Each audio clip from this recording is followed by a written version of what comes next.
I asked my father once, when I was around 5, if everyone in the world celebrated Hanukkah. He laughed. No, kiddo, we're actually in the minority. I didn't know what a minority was, but I remember that from then on I started becoming ravenously curious about other cultures and increasingly dissatisfied with my own.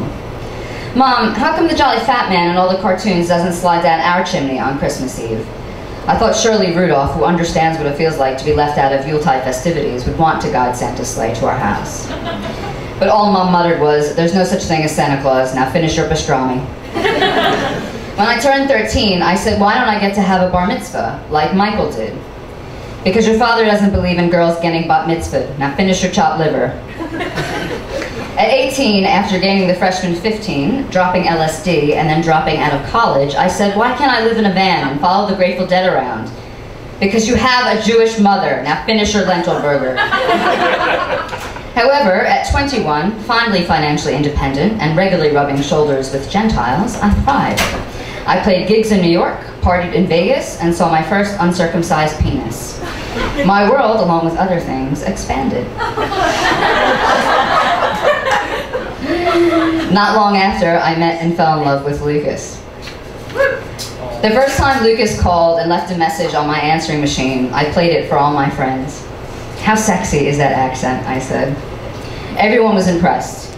Everyone, that is, except my mother. How do you know he doesn't have a wife and family back in Australia? I sighed. He doesn't, Mom.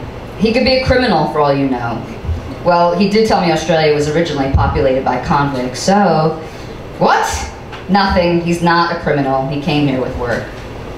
Even though she may have understood a word, even though she may not have understood a word he was saying at first, Lucas eventually won my mother over. She liked that he always called when he said he was going to, and that he showed me a lot of affection. Not to mention that he sent her a dozen roses for her birthday. On our first official date, if you don't count the times we smoked joints and made out in my car, Lucas took me to Six Flags Great Adventure. We rode roller coasters, got high on the sky ride, and made a little girl cry when we talked her big sister into taking her on the monster drop freefall with us one more time. Later that night, Lucas introduced me to my first finger bowl. May we have a finger bowl, please? He asked the waitress at the Seaside Cafe after we finished our seafood platter for 2. The waitress and I both looked at him. Huh? Don't you have finger bowls here? What's a finger bowl, I asked. A bowl with water and a slice of lemon in it that you rinse your fingers in after you eat. Oh no, we have wet naps. Wet what? Moist towelettes, I said. The waitress smiled at us. I'll bring you both. When she came back with the bowl, Lucas demonstrated how I should dip my fingers in the water. Oh, it's like how Mad shows the woman in the Palmolive ad to dip her hands in the dish. You know, where Madge the manicure says it softens hands while you do the dishes. He laughed. You're a spunk, you know that? I wrinkled my nose. Ew, I'm a what? A spunk, you know, a spunky chick, a cheeky babe. I shrugged. Lucas leaned over the table and kissed me.